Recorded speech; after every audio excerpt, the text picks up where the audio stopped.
Bonjour à tous, je suis très contente de vous retrouver pour ce nouveau live Citeo sur LinkedIn. Un petit mot de présentation rapide pour ma part, je suis Adina Beg, je travaille au sein de l'équipe communication chez Citeo. Aujourd'hui, pour parler avec nous du recyclage des plastiques, Carlos de los Llanos, vous voyez donc à mes côtés, directeur scientifique de Citeo. Bonjour Carlos. Bonjour Adeline et bonjour à tous ceux qui nous écoutent. Merci d'être avec nous. Avant de commencer à échanger sur cette thématique qui ouvre beaucoup de questions, qui déchaînent même parfois les passions et sur lesquelles justement on va revenir avec toute l'expertise de Citeo et donc la tienne Carlos. Avant de commencer, un mot sur Citeo, pour ceux qui nous connaissent peu ou mal. Citeo est une entreprise qui est née de la volonté des entreprises qui mettent sur le marché des emballages et des papiers. Elle existe depuis près de 30 ans et sa mission est de réduire justement l'impact sur l'environnement de ces emballages et de ces papiers. Alors pour cela, Citeo travaille avec les collectivités locales et les industriels du recyclage. Nous développons la collecte sélective, les bacs de tri que vous avez à disposition, le recyclage et nous travaillons aussi en amont de la mise en marché sur la réduction à la source des emballages, sur le réemploi et sur la recyclabilité. Je tiens à préciser, et c'est important, que Citeo travaille sur tous les matériaux d'emballage, même si aujourd'hui, on va parler spécifiquement du plastique. Alors, je les cite, l'acier, l'aluminium, les papiers cartons, le verre, et puis aussi la partie papier graphique. Vous l'avez aussi peut-être remarqué, si vous nous suivez sur les réseaux sociaux, ce live s'inscrit dans une séquence de communication que nous avons baptisée « Plus on sait, mieux on fait ». Eh bien parce que chez Citeo, nous sommes convaincus que la connaissance et l'action sont clés pour réussir cette transition vers une économie plus circulaire.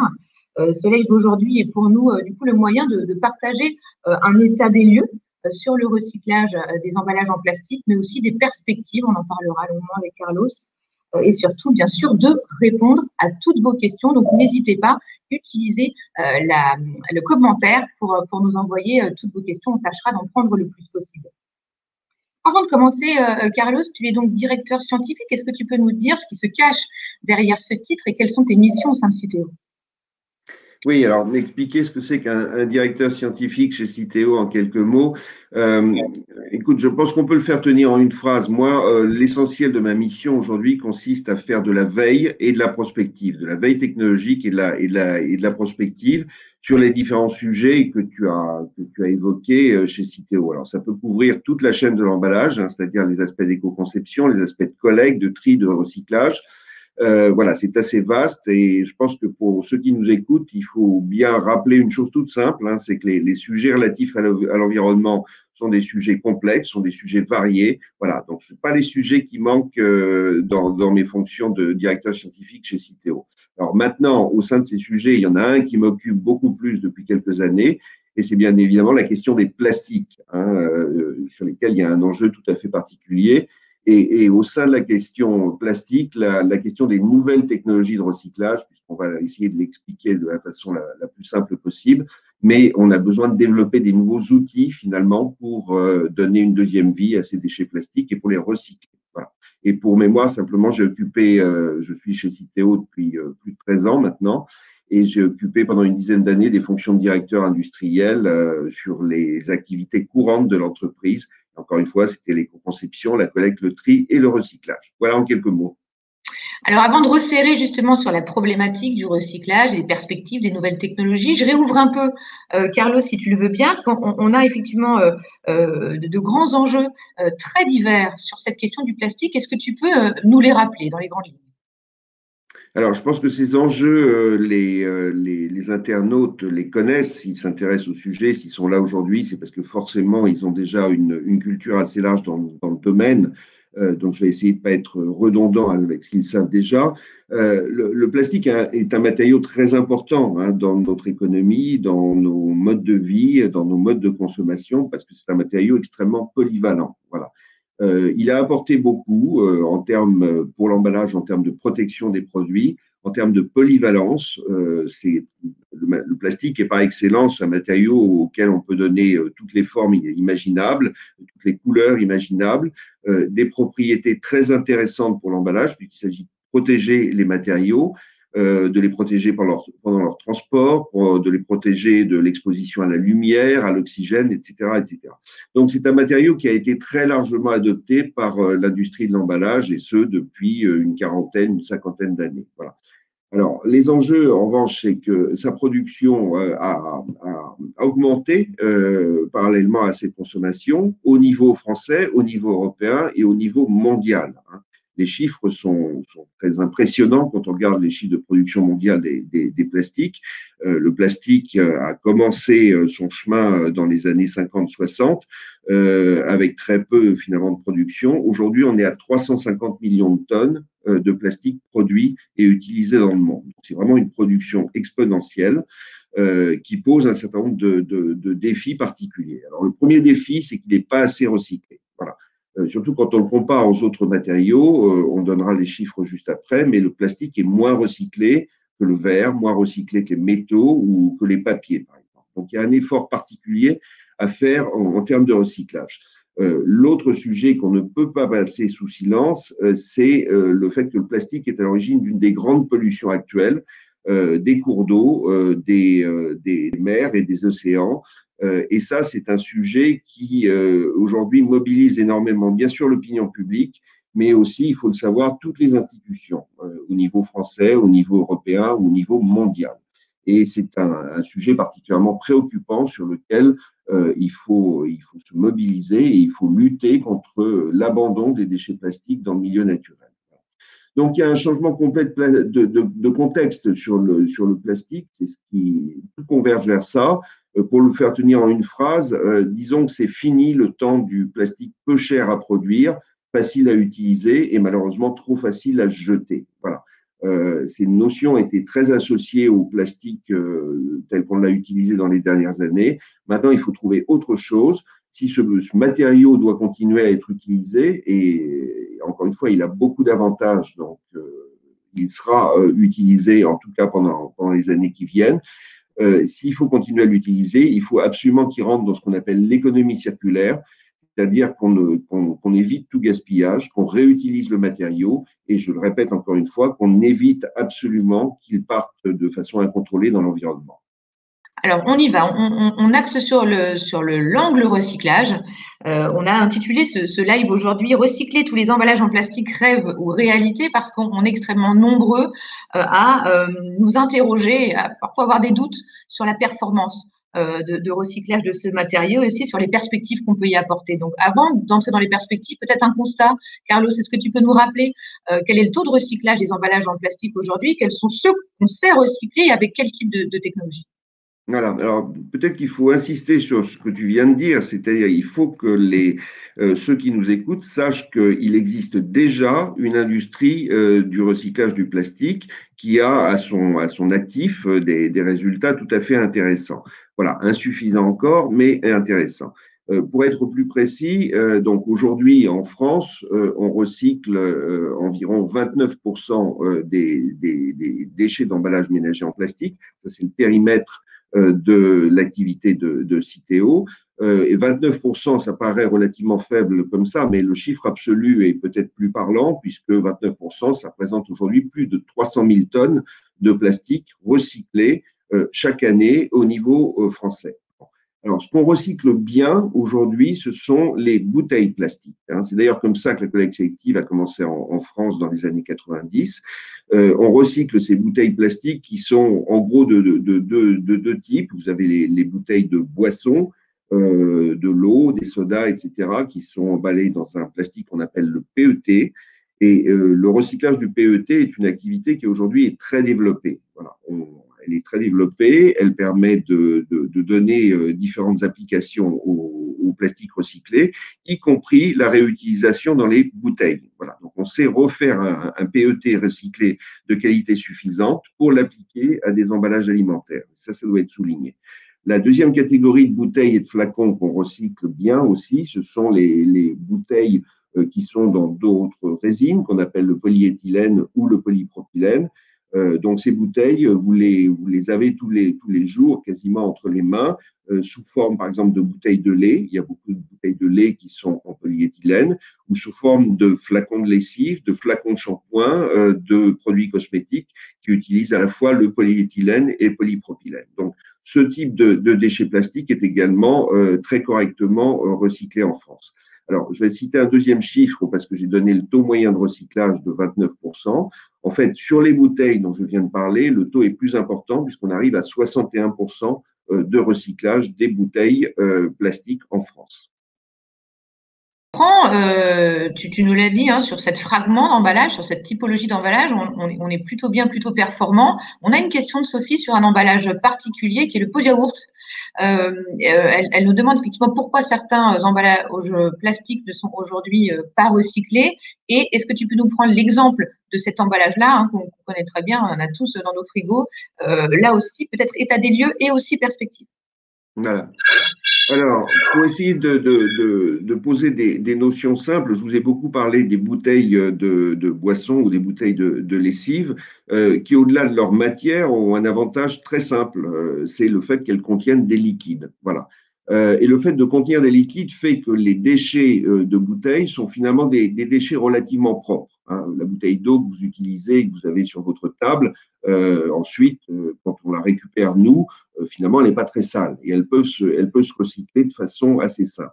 Ce n'est pas tout à fait le cas du yaourt. Hein. Bien évidemment, le yaourt, quand vous avez un pot de yaourt dans les mains et quand vous le mettez en collecte sélective, ce pot de yaourt sera un petit peu plus souillé, contiendra un petit peu plus de produits organiques. Donc ça, c'est une des difficultés de ce type d'emballage. Mais je signale au passage qu'on lutte aussi contre un lieu commun qui malheureusement est trop répandu, qui serait qu'un emballage un peu souillé ne devrait pas être trié. On a toute une campagne d'information là-dessus. Il faut dire et redire que vous pouvez mettre dans le bac de collecte sélective vos déchets d'emballage plastique, en l'occurrence, y compris quand ils contiennent quelques restes ou quelques traces d'aliments. Voilà. Alors, pour en revenir à notre pot de yaourt, donc il a cette première difficulté, un petit peu plus importante que sur les bouteilles de boisson. Et il a une autre caractéristique, c'est quand vous prenez un pot de yaourt en main, ben, vous constaterez qu'il y a le pot lui-même qui est en polystyrène, mais il y a une banderole autour du pot qui peut être également en plastique ou en carton. Et puis le pot lui-même doit être fermé, donc par un opercule qui est d'une composition différente du corps de l'emballage. Donc, le fait d'associer comme ça différents matériaux, le carton de la banderole, un autre plastique pour l'opercule, fait que le pot de yaourt lui-même devient un peu plus difficile à recycler que les bouteilles. Alors, ceci dit, ça, ce sont les contraintes auxquelles on est confronté. Aujourd'hui, dans le cadre de ce qu'on appelle la simplification du geste de tri, on incite et on encourage tous les consommateurs à trier tous leurs emballages plastiques. Donc, le recyclage du pot de yaourt en polystyrène lui-même se développe aujourd'hui. Et est-ce que sur les emballages souples, prenons le paquet de café, par exemple, ou le sachet de nourriture pour animaux, le paquet de chips, on est sur la même problématique, c'est-à-dire confronté à une complexité de l'emballage qui rend difficile son cyclage? Voilà, c'est ça. Alors, il y a différents critères, mais on n'aura pas le temps de tous les aborder. Mais pour rester sur une idée simple, plus l'emballage est complexe au sens où plus il associe de matériaux différents ou de composants différents, plus il posera de difficultés au recyclage. Alors, ceci dit, là aussi, il faut bien poser les choses les unes après les autres. On ne fait pas des emballages complexes pour le plaisir de faire des emballages complexes. On fait un emballage pour protéger un produit, comme je l'ai expliqué, pour le transporter notamment, et ensuite pour qu'il soit utilisable de façon pratique par le consommateur. Donc c'est ça ce qui amène à utiliser non seulement un plastique, mais à rechercher différentes fonctionnalités de protection du produit, de fermeture de l'emballage ou justement de capacité à l'ouvrir facilement. Donc cette complexité, n'y voyez surtout pas, j'ai envie de dire, une marotte ou une manie des industriels, c'est pas du tout le point. Elle est souvent indispensable pour que l'emballage joue son rôle. Néanmoins, le fait de chercher à le simplifier, le fait de chercher à utiliser moins de matériaux est un axe de ce qu'on appelle l'éco-conception. Donc, on encourage évidemment tous les producteurs d'emballage et les utilisateurs d'emballage à produire des emballages plus simples, moins diversifiés dans leur composition, parce que ça facilitera in fine leur recyclage. Il y a des perspectives via les nouvelles technologies de recyclage. On y reviendra un petit peu après, Carlos, si tu veux bien, parce qu'on a quand même des questions et j'aimerais qu'on les prenne. Une question très rapide, qui amène une réponse très rapide. Les bouteilles dont tu nous parlais tout à l'heure, sont-elles recyclables à l'infini? Question d'Élodie. La question de l'infini. Si vous voulez, moi je suis effectivement plus porté sur la technologie et sur les aspects scientifiques. Donc j'ai envie d'être précis là-dessus. Le recyclage à l'infini, la réutilisation à l'infini de ce qu'on a, c'est une belle formule, mais ça n'est possible dans aucun cas, dans aucun matériau. À partir du moment où on traite industriellement un matériau, où on traite des déchets, on a des notions de rendement industriel, on a des notions de perte de qualité qui sont présentes dans tous les matériaux. Donc ça, je crois qu'il faut le savoir et ne pas condamner le recyclage d'un matériau au motif qu'il ne serait pas recyclable à l'infini. Voilà. Par contre, l'objectif, on est bien d'accord, c'est de le recycler une fois, deux fois, trois fois, autant de fois qu'on peut le faire.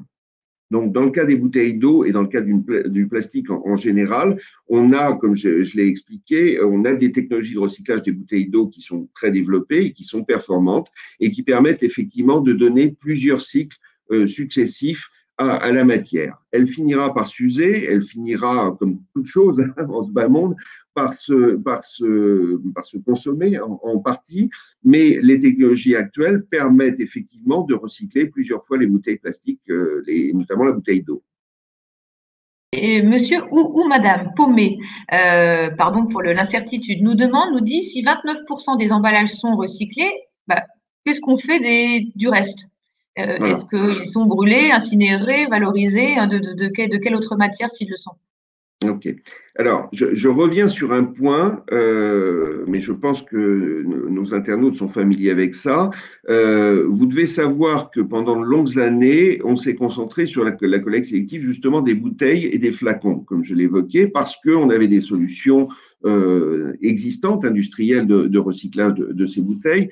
Donc, le 29% de recyclage, il s'explique aussi pour une raison très simple, c'est que jusqu'à peu, et encore, c'est encore le cas sur une partie du territoire, on demandait aux consommateurs uniquement de trier ces bouteilles et flacons. Voilà.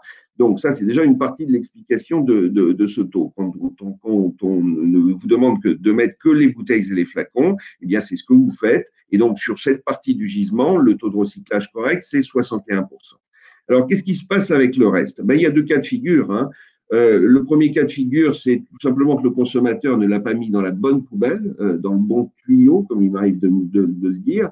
Et dans ce cas, ces emballages qui n'ont pas été correctement triés vont partir avec les ordures ménagères. Et leur destinée, à partir du moment où ils ne sont pas triés, où ils partent avec les ordures ménagères, c'est d'être éliminés. Alors, éliminés soit en incinération, et on fait de la valorisation énergétique, on récupère de l'énergie à partir des déchets ménagers. Ça, c'est le cas à peu près de 60% des ordures ménagères en France.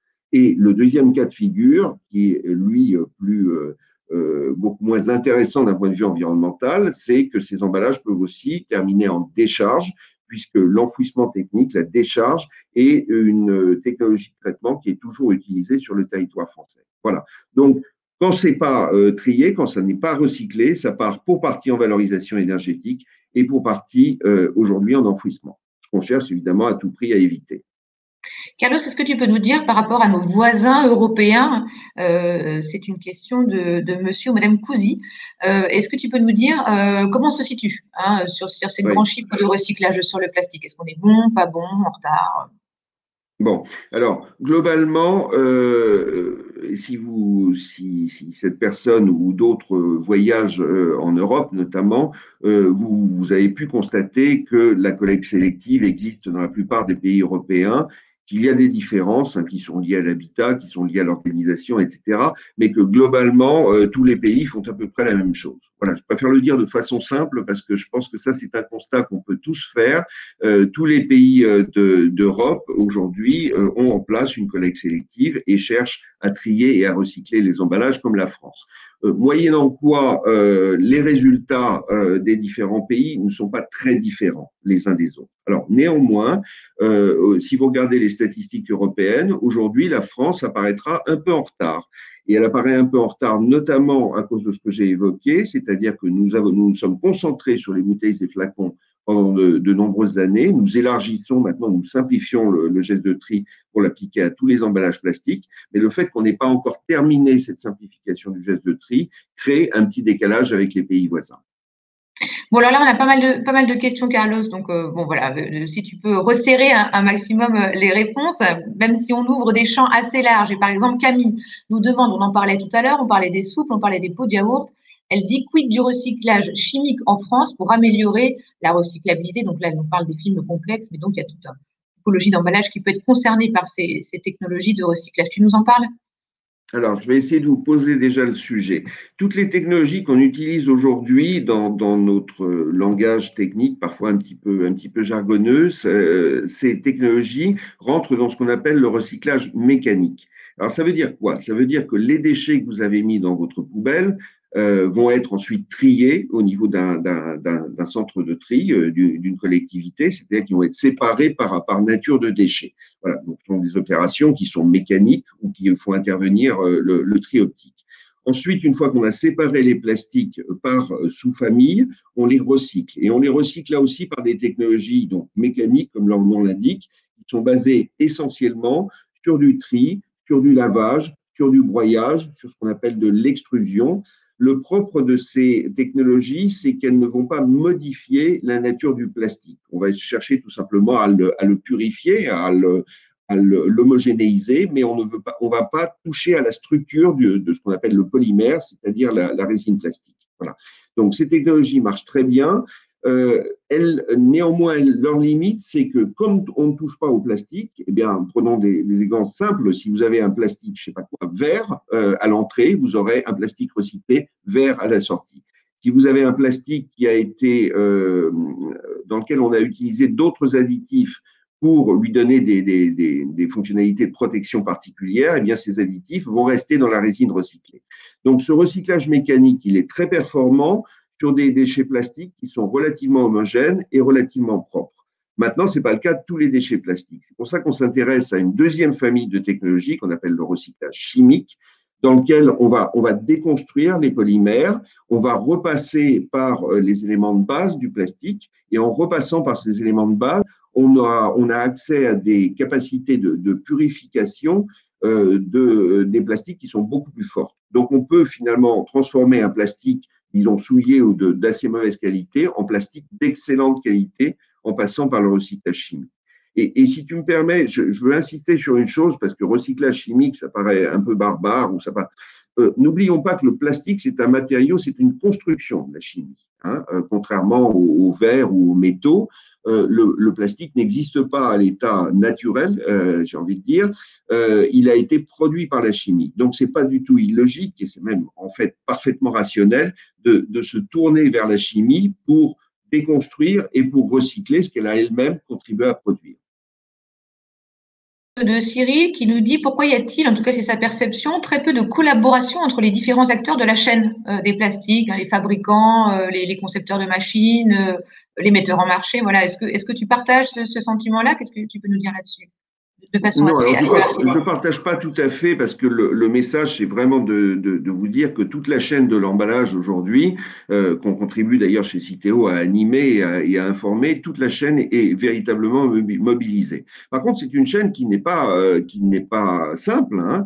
Le plastique, c'est produit par des producteurs de polymères. Ensuite, vous devez leur donner les fonctionnalités que j'évoquais. Donc, vous avez des plasturgistes dont la spécialité est de combiner les polymères entre eux ou avec d'autres additifs pour avoir toutes les fonctionnalités requises. Ensuite, vous avez les producteurs de l'emballage. Ensuite, vous avez les utilisateurs de l'emballage. Et puis, ensuite, vous avez la chaîne de collecte, de tri, etc.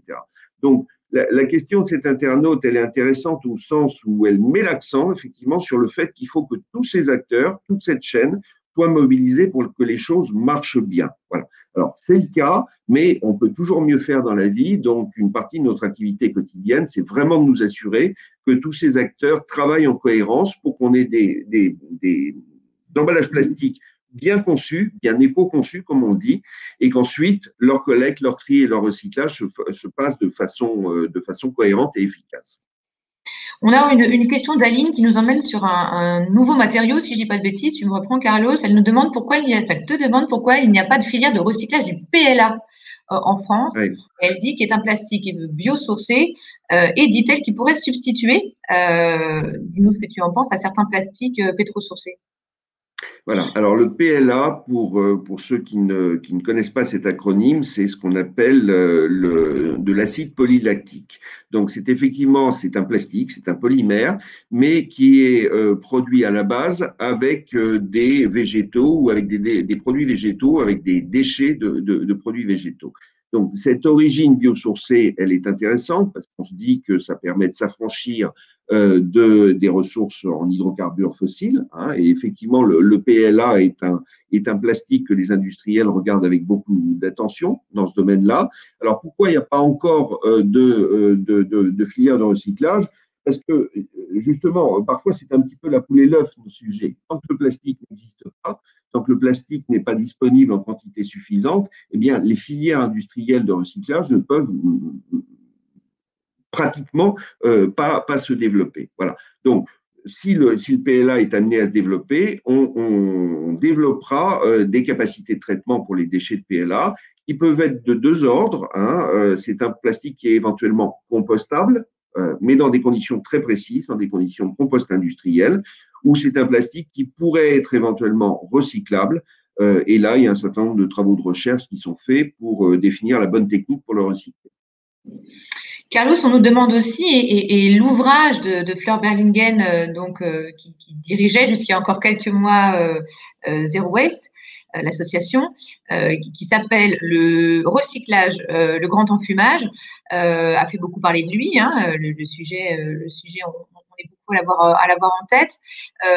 Et donc, on nous demande, voilà, quel est toi ton sentiment? Est-ce qu'on peut dire, c'est un des arguments de l'ouvrage, que l'économie circulaire est devenue l'alibi du jetable? Bon. Alors, si tu me permets avant ça, je crois qu'il faut vraiment souligner que, et tu le sais bien pour travailler chez Citeo, que des sujets de l'ampleur du sujet plastique nous amènent à ouvrir le débat à tout le monde. Voilà. Donc, il faut que les auditeurs le sachent.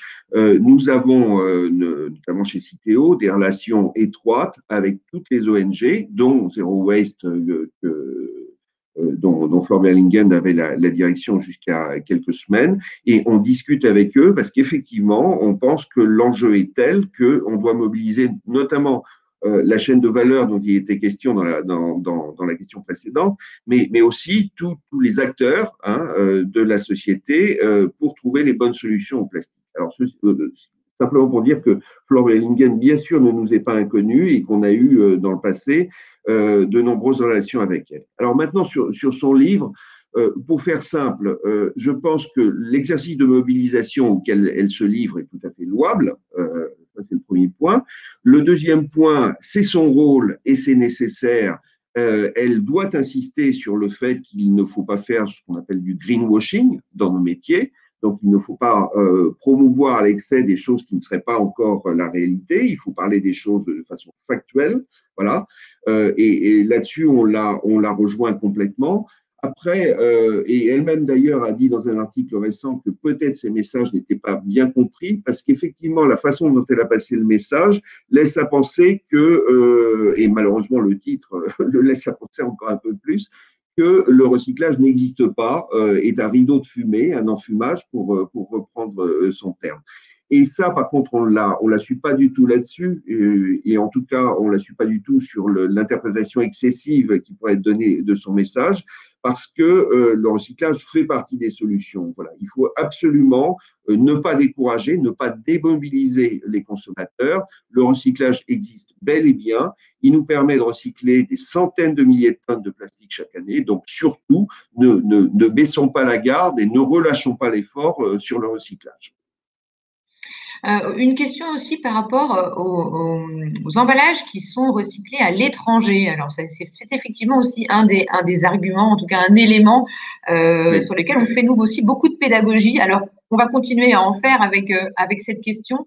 Effectivement, le recyclage est-il fait en France ou envoyé à l'étranger? Question d'Anne-Laure, et donc peut-être en particulier sur les emballages en plastique. Oui. Alors, de mémoire, et vous m'excuserez si je n'ai pas exactement le chiffre, qui est bien sûr disponible dans toutes les communications de Citeo, mais de mémoire, je crois que la situation actuelle, c'est qu'on recycle 72% des plastiques sur le territoire français. Voilà. On recycle 26% des plastiques en Europe, dans des pays voisins, c'est l'Espagne, l'Allemagne, l'Italie, enfin tous nos voisins européens qui font le même métier que nous. Et aujourd'hui, on exporte au-delà de l'Europe uniquement 2% des plastiques. Alors, ça, c'est un sujet, c'est une question extrêmement, extrêmement forte parce que tout le monde est sensibilisé à des reportages ou à des images qu'on a pu voir sur des conditions déplorables, hein, il faut bien le dire, de traitement des plastiques dans certains pays. Les chiffres que je viens de vous donner doivent, j'espère en tout cas, vous rassurer. Ces chiffres ne sont pas un hasard. Depuis 30 ans, depuis que Citeo ou son prédécesseur Eco-emballage ont été créés, toute la stratégie des acteurs de la filière a été de développer des solutions de recyclage en France ou en Europe, mais de ne pas se reposer sur l'exportation des déchets plastiques dans les pays en voie de développement. Voilà. Donc les chiffres, encore une fois, vous le démontrent. Et ça, c'est un point auquel on tient beaucoup. Et ça, d'ailleurs, c'est un point qui nous démarque de certains autres pays. Il y a d'autres pays qui ont fait le choix d'exporter les déchets plastiques de façon très massive. Je pense par exemple au Royaume-Uni, hein, qui a eu une politique d'exportation depuis très longtemps. Ça, c'est quelque chose qu'on n'a pas voulu faire en France et on a voulu, au contraire, faire du déchet une ressource et développer des industries du recyclage, encore une fois, en France ou en tout cas dans les pays voisins, mais pas dans les pays en voie de développement. Sur la question un peu technique, hein, sur la technique de recyclage des plastiques, on nous demande est-ce que le désancrage est-il nécessaire pour recycler les plastiques? Peut-être revenir sur le mot de désancrage et puis nous dire si c'est effectivement un des process, une des étapes clés pour le recyclage des plastiques. Ben, des ancrages pour essayer, j'espère, d'être le plus clair possible. Je vous parlais de ces additifs, je vous parlais de ce qu'on doit rajouter à l'emballage pour lui donner ses fonctionnalités. Alors, ça vous paraissait peut-être un petit peu théorique, mais il y a une fonctionnalité qui vous paraîtra très pratique, c'est qu'on est obligé de mettre des étiquettes sur les emballages pour indiquer le produit et pour indiquer toute une série d'informations sur ses conditions de consommation. Voilà. Donc, qui dit étiquette, qui dit marquage, dit encre. Voilà. Et effectivement, ces encres, ensuite, si vous ne pouvez pas désancrer le plastique ou désancrer les déchets plastiques, vous vous retrouverez avec un plastique recyclé qui sera un petit peu bariolé, pour le dire comme ça, qui sera un petit peu toutes les couleurs, ce qui diminuera d'autant les possibilités de réutilisation du plastique recyclé. Donc oui, il faut absolument chercher à désancrer le plastique pour avoir la résine finalement la plus propre possible. Alors, une question de Léa sur un choix. Hein, beaucoup se posent aussi parfois la question de quel est le meilleur choix pour avoir l'emballage en plastique le plus vertueux, en tout cas celui qui va avoir le moins d'impact sur l'environnement. Donc, la question est plastique biosourcé, faut-il utiliser du plastique biosourcé ou du plastique recyclé? Qu'en dis-tu? Alors, bon, on peut peut-être dire deux mots des plastiques biosourcés. Ça a été abordé à travers l'exemple du PLA. Donc, il y a le PLA, il y a d'autres plastiques qui peuvent être d'origine végétale. Ce qu'il faut savoir simplement, c'est deux choses, pour faire simple. Le premier, les plastiques biosourcés, il y a une vigilance à avoir sur l'origine de la matière première. Voilà. Il n'est pas question évidemment que la production de plastique actuelle viennent ponctionner des ressources alimentaires ou des ressources agricoles qui elles-mêmes ont demandé des efforts importants pour être produits. Voilà. Donc on s'intéresse aux plastiques biosourcés, mais on s'y intéressera encore plus quand les plastiques biosourcés pourront être produits eux-mêmes à partir de déchets végétaux, parce que là il n'y aura plus de notion de concurrence avec la production agricole. Donc ça c'est un point de vigilance. Mais de façon plus pratique, il faut savoir une deuxième chose, c'est que la production de plastique biosourcé aujourd'hui est extrêmement réduite. Hein. Je vous ai parlé des 350 millions de tonnes de plastique produits dans le monde. Eh bien, la part de plastique biosourcé aujourd'hui, c'est de l'ordre de 2 millions de tonnes. Donc, vous voyez que c'est très, très, très réduit, ce qui fait que les plastiques biosourcés peuvent apporter des solutions pour l'avenir, mais aujourd'hui, on ne peut pas uniquement réduire la question en disant est-ce que je prends du biosourcé ou est-ce que je prends du fossile, parce qu'il n'y a pas de production industrielle suffisante en quantité pour permettre à tout le monde de prendre du biosourcé. Donc ça, c'est le premier point. Le deuxième point, c'est que la question qui a été posée, alors elle est excellente et elle décrit très bien de ce qu'on appelle l'éco-conception, hein, tout simplement. Le but de l'éco-conception, c'est de choisir la meilleure composition et le meilleur plastique pour faciliter son recyclage. Le point sur lequel je voudrais simplement insister, c'est que cette question, en fait, elle se décline en fonction des produits que vous avez à emballer. Pour emballer une boisson ou pour emballer un produit laitier ou pour emballer des produits qui ne sont pas des produits alimentaires, qui peuvent être des produits cosmétiques ou des produits lessiviels ou des produits de type produits électriques et électroniques, par exemple, hein, qui sont eux-mêmes emballés. Donc, il va falloir se poser la question qui a été posée par l'auditeur, il faut se la poser par segment de marché. Et par voie de conséquence, la réponse ne sera pas les mêmes suivant le segment de marché, suivant le produit que vous avez emballé et suivant les fonctionnalités que vous attendez de l'emballage. Carlos, peut-être qu'on peut revenir sur un ou deux exemples. On parlait de nouvelles technologies de recyclage. On sent que ça bouge, hein, et Citeo organisait un forum solutions plastiques il y a encore quelques jours pour faire l'état des lieux sur cette nouvelle technologie. Quel exemple tu pourrais nous donner justement d'associations, d'industriels, d'acteurs clés du recyclage ou de la production d'emballage en plastique qui se seraient fédérés autour d'un projet pour développer une filière ou en tout cas des technologies de recyclage pour résoudre des problématiques de recyclage sur certains emballages. Oui, alors là, c'est vrai que comme tu l'as très bien dit, les projets se multiplient actuellement et donc les exemples eux-mêmes se multiplient. Alors, je vais essayer d'en citer quelques-uns de mémoire.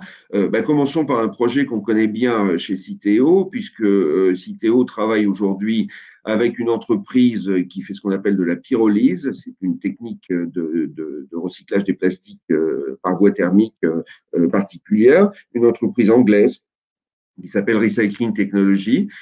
Mais autour de cette entreprise, on a aussi d'autres membres du consortium, d'autres partenaires qui sont notamment le groupe Mars, qui est un groupe très important dans le domaine des produits agroalimentaires, et le groupe Total. Donc, si on s'arrête sur ce projet-là, vous voyez qu'on a bien une bonne représentation de la chaîne de l'emballage, puisqu'on a à la fois les utilisateurs à travers Mars, on a les producteurs du plastique avec Total et on a les recycleurs de plastique avec cette société anglaise. Donc, voilà un exemple.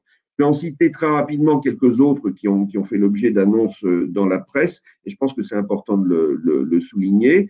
Il y a eu au mois de septembre, par exemple, l'annonce du groupe Suez, qui est un des grands opérateurs du déchet en France, et qui a dit avoir mis en place une coopération avec une entreprise canadienne qui s'appelle Loop Industries pour développer le recyclage chimique du PET, donc des fameuses bouteilles d'eau. Voilà. Et ce sont deux acteurs qui ont pignon sur rue et qui annoncent un projet d'envergure. Voilà pour un premier projet. Il y en a eu un deuxième il y a peu de temps, puisque le groupe Total a annoncé, dans le cadre d'une reconversion industrielle d'une plateforme pétrochimique, la création d'une première unité de recyclage également de plastique en France, pas très loin de Paris, en Seine-et-Marne. Je terminerai par une autre entreprise, et ma liste n'est absolument pas exhaustive, hein, il y a beaucoup d'autres projets, mais je peux terminer par une autre entreprise qui est connue notamment en France, qui s'appelle Carbios. C'est une entreprise qui a choisi une voie très originale de recyclage du PET, puisqu'elle se propose de recycler le PET avec des enzymes, donc par voie biochimique cette fois-ci. Voilà. Et Carbios est en train de construire un pilote industriel à côté de Lyon pour utiliser cette technologie pour le recyclage du PET. Voilà, donc il y a beaucoup de projets qui se multiplient. On y retrouve à chaque fois des grands metteurs en marché, très intéressés par les solutions que ces technologies peuvent apporter. On y retrouve très souvent les producteurs du matériau plastique lui-même, hein, qui sont très concernés évidemment par la fin de vie de leurs matériaux. Et puis on y retrouve, parce que c'est un domaine d'innovation, c'est un domaine où les choses bougent vite, on y trouve aussi ce monde assez fascinant des startups. Hein, qui se lancent dans des technologies radicalement différentes de celles qu'on connaît aujourd'hui. Voilà en quelques mots un avant-goût, j'ai envie de dire, de ce qui se passe dans le domaine du recyclage des plastiques. Alors, toujours sur le recyclage chimique, une question plutôt sur le bilan environnemental ou la performance environnementale de ce type de technologie. Sophie nous demande, le recyclage chimique est-il au détriment des émissions de CO2 ? Et du coup nous dit, est-ce qu'on ne décale pas le problème ? Oui. Alors, clairement, non. Hein. Et là, on va être très catégorique. On ne recycle pas pour avoir un impact environnemental négatif. Hein. Ça, surtout pas. L'impact environnemental du recyclage, c'est quelque chose qu'on ne vient pas d'inventer. On le mesure et on le suit chez Citeo à travers ce qu'on appelle les analyses de cycle de vie. Et c'est le cas depuis 20 ans. Hein. C'est une démarche qu'on applique systématiquement à toutes les technologies, qu'elles soient existantes ou qu'elles soient nouvelles. Voilà. Donc ça, c'est un marqueur très très fort. Et bien sûr, quand on recycle, on doit s'assurer qu'on ne crée pas plus de problèmes qu'on en résout. Voilà. Alors, pour aller sur le recyclage chimique, la question du bilan environnemental, elle se pose d'abord parce que c'est une nouvelle technologie, et comme j'essaie de le préciser, on se doit de vérifier au préalable que cette technologie sera positive. Voilà. Elle se pose pour une deuxième raison, c'est parce que les technologies de recyclage chimique sont plus consommatrices d'énergie. C'est leur caractéristique même. Je vous ai parlé de déconstruction des polymères. Eh bien, pour arriver à déconstruire les polymères, on va utiliser de l'énergie. Donc, la question qui se pose, elle est très simple, c'est de se dire, mais si on utilise de l'énergie, finalement, quel est le bilan? Est-ce qu'on va pas en utiliser davantage et donc, au passage, produire du CO2 qu'on va en récupérer à travers le plastique recyclé? Voilà le type de questions qui se posent. J'essaie de les simplifier au maximum, mais les réponses scientifiques sont parfois un petit peu plus compliquées.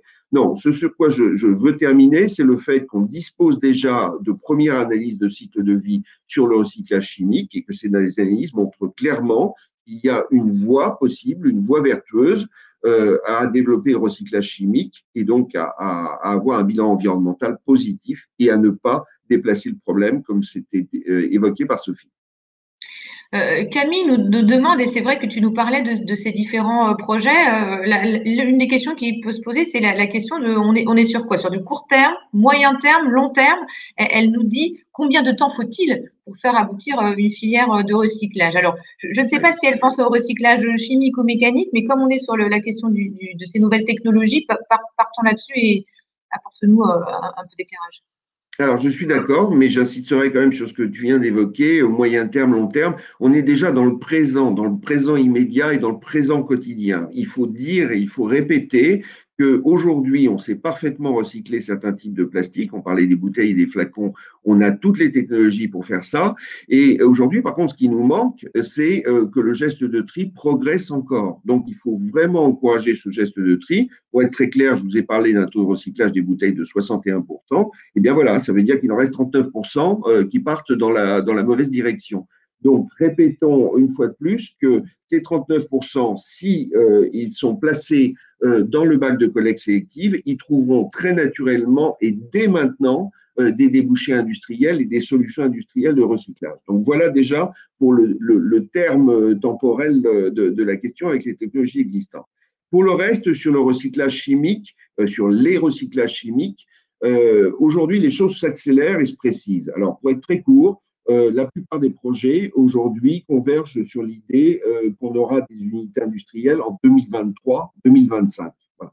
Ça vous paraît peut-être un petit peu long, vous vous dites, mais pourquoi pas tout de suite? Alors, de fait, d'ailleurs, il y a déjà des industries, des usines qui apparaissent dès maintenant, mais pourquoi 2023-2025? Parce qu'on parle d'usines hein, et de la construction de ces usines demande entre 24 et 36 mois dans tous les cas de figure. Manon nous demande, elle a écouté ce que tu nous décrivais comme type de projet en cours sur le recyclage chimique et elle nous dit beaucoup de ces projets concernent le PET. Qu'en est-il des autres résines plastiques?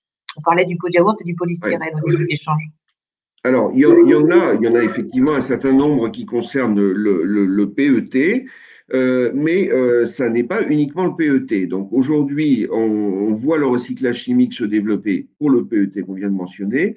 On le voit se développer pour les plastiques polyéthylène et polypropylène, notamment à travers, par exemple, le projet de Total que j'ai évoqué très brièvement vise les déchets essentiellement de polyéthylène.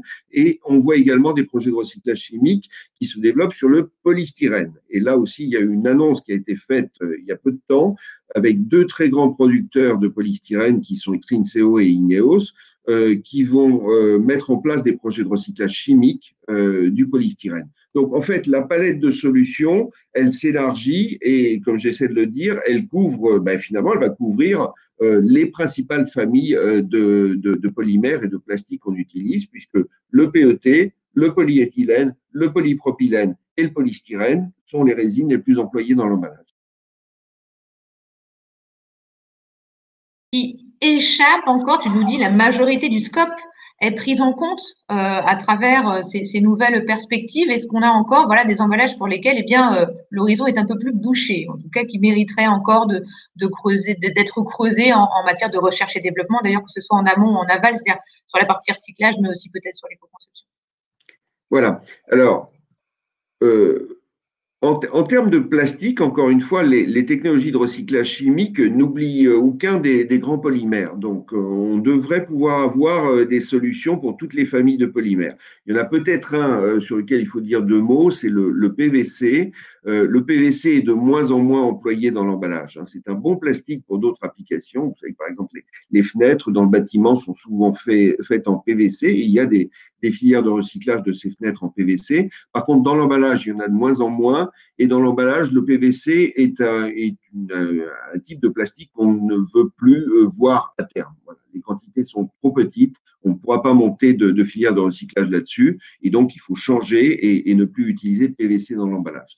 Après, sur la question, c'est donc pas tellement en termes de type de plastique, mais par contre, comme je l'ai évoqué, il peut y avoir des emballages complexes. Il peut y avoir des emballages qui continuent à associer différentes résines. Et sur ces emballages-là, il faut faire de l'éco-conception. Et c'est l'occasion de passer un message que je crois qui est très important. Le recyclage chimique ne dédouane pas des efforts d'éco-conception à faire. Il faut éco-concevoir les emballages en fonction des différentes technologies de recyclage, mais le recyclage chimique n'est pas une martingale magique, ça n'est pas une solution fourre-tout. Et donc, pour ces futures filières de recyclage chimique, il faudra également faire de l'éco-conception. D'ailleurs, Théo a mis en chantier l'idée toute simple de définir des règles d'éco-conception pour se préparer à ces filières de recyclage chimique. Alors justement, Aline nous pose la question en termes de choix d'éco-conception. Elle nous dit quels sont les projets, solutions de filières de recyclage concernant les souples. Elle dit la difficulté actuelle est de faire évoluer nos packs et de faire les bons choix d'éco-conception alors que les filières ne sont pas encore constituées. Quels conseils on peut donner à Aline ? Alors, le premier conseil, parce qu'il ne faut pas passer à côté de ce sujet, c'est vrai que les choses doivent avancer en parallèle. Aline doit regretter qu'on n'ait pas encore un cadre complet d'éco-conception pour toutes les filières de recyclage. Et je crois qu'il faut dire très modestement qu'effectivement, on n'a pas encore ce cadre complet, parce que ce cadre va se mettre en place et évoluer en fonction de l'apparition de ces industries. Bon, ça, c'est la logique de nos métiers, c'est la logique de la chaîne de l'emballage. Et donc, la première remarque à faire, c'est de dire, il faut absolument continuer à échanger, à rester en contact pour tout simplement bénéficier des connaissances qui vont se créer dans ce domaine-là. Ça, c'est le premier point. Après, dans les règles d'éco-conception, de toute façon, il y a des grands invariants. Donc, par exemple, pour les emballages souples, il y a une tendance qu'il faut continuer à explorer, c'est la possibilité de faire des emballages monorésine ou monopolymères. Les souples sont souvent des emballages qui associent plusieurs types de polymères et donc il faut, dans la mesure du possible, éviter cette variété et rester sur des polymères classiques. Voilà. Après, si des associations sont indispensables, a priori, les techniques de recyclage chimique devraient pouvoir traiter correctement un mélange polyéthylène-polypropylène. Donc, les solutions monopolymères sont à privilégier. Ensuite, s'il faut des associations, restons sur polyéthylène, polypropylène. Ça, disons que ça sera certainement des invariants en termes d'éco-conception et des voies qu'on peut confirmer aujourd'hui. On va prendre une dernière question, Carlos, sur le prix de la matière vierge. Stéphane nous dit le prix du PET vierge chute drastiquement depuis 1 an. Oui. Est-ce une entrave au recyclage? Est-ce un frein, effectivement, au recyclage ou à la matière, à l'utilisation de matières recyclées?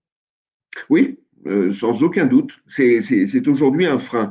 Et c'est quelque chose, pour ceux qui suivent ces sujets depuis plusieurs années, c'est quelque chose qui est un petit peu, qui est surprenant, qui est inattendu. Rappelez-vous, il y a 5 ou 10 ans, on parlait du pic du pétrole, on parlait de l'augmentation du prix du baril de pétrole à 150 dollars et plus.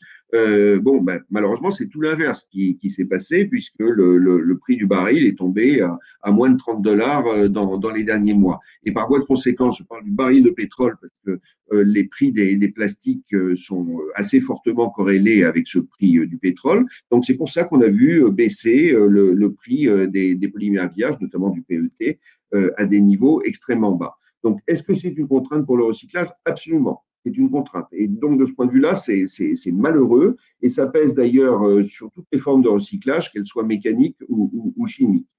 Quand on recycle, ça demande des investissements, ça demande des efforts, ça demande des coûts particuliers et on ne peut pas mettre sur le marché un plastique recyclé à des prix aussi bas que sont proposés aujourd'hui les plastiques vierges. Donc, c'est une vraie contrainte aujourd'hui. Et je crois qu'il faut s'habituer à l'idée que l'environnement, la protection de l'environnement, le recyclage va coûter un peu plus cher que le système dans lequel on est aujourd'hui d'un pétrole fossile mis sur le marché à des prix extrêmement bas. Donc oui, ça va coûter un petit peu plus cher.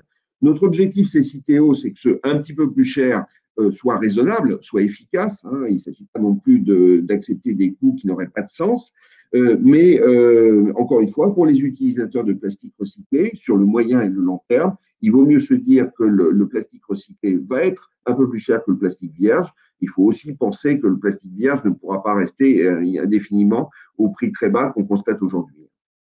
Sophie, justement, nous dit est-ce qu'il ne faut pas détaxer les plastiques, les matières recyclées pour aider justement, pour favoriser leur utilisation. Effectivement, le plan de relance du gouvernement pose un certain nombre de mesures pour favoriser effectivement le recours au recyclé avec des incitations financières. Oui, alors effectivement, et ces mesures, et d'ailleurs, elles ne datent pas uniquement du plan de relance, puisque ça fait déjà de mémoire 4 ou 5 ans que l'ADEME a mis en place des dispositifs comme le dispositif Orplast, qui doit être connu d'un certain nombre d'auditeurs. Et ce dispositif vient justement sous forme d'aide financière, vient inciter les utilisateurs de plastique recyclé à développer l'utilisation de plastique recyclé en compensant un petit peu la différence de coût entre le plastique recyclé et le plastique vierge. Donc ça, ce sont des choses qui existent. Le dispositif en place a d'ailleurs été reconduit récemment dans le cadre du plan de relance. Et puis le plan de relance dont tu parles, on peut en dire 2 mots très brièvement. Les chiffres sont impressionnants. Hein. Vous savez que dans le cadre du plan de relance, c'est 500 millions d'euros, un demi-milliard d'euros qui va être consacré globalement au développement de l'économie circulaire et du recyclage. Et dans ce demi-milliard d'euros, il y a des aides qui sont prévues spécifiquement pour aider les utilisateurs de plastique à développer l'utilisation de plastique recyclé. Donc, il y a déjà des mécanismes économiques qui sont en place pour permettre aux gens qui veulent utiliser du plastique recyclé de le faire dans des conditions économiques favorables. Eh bien, merci beaucoup, Carlos. Voilà, on arrive au terme de cet échange. Merci beaucoup. On a vraiment essayé de prendre le plus de questions possibles. Nous allons continuer, enfin, vous allez continuer à nous les poser. N'hésitez pas et nous allons continuer à vous apporter de l'information et de la pédagogie sur ce sujet des emballages en plastique et plus globalement de la réduction de l'impact des emballages et des papiers. Continuez à échanger, à interagir avec nous à travers nos réseaux sociaux et notamment à travers LinkedIn. Les lives Citeo continuent puisque dès la semaine prochaine, nous parlerons du sujet du réemploi à travers une nouvelle séquence Plus on sait, mieux on fait et un live et qui sera donc sur ce sujet, le sujet du réemploi, avec Sophie Fabre, directrice réemploi et nouveau service de collecte chez Citeo. Et donc, prenez date, ce sera le 28 octobre. Merci encore, Carlos. Merci à tous et excellente journée. Bonne journée à tous.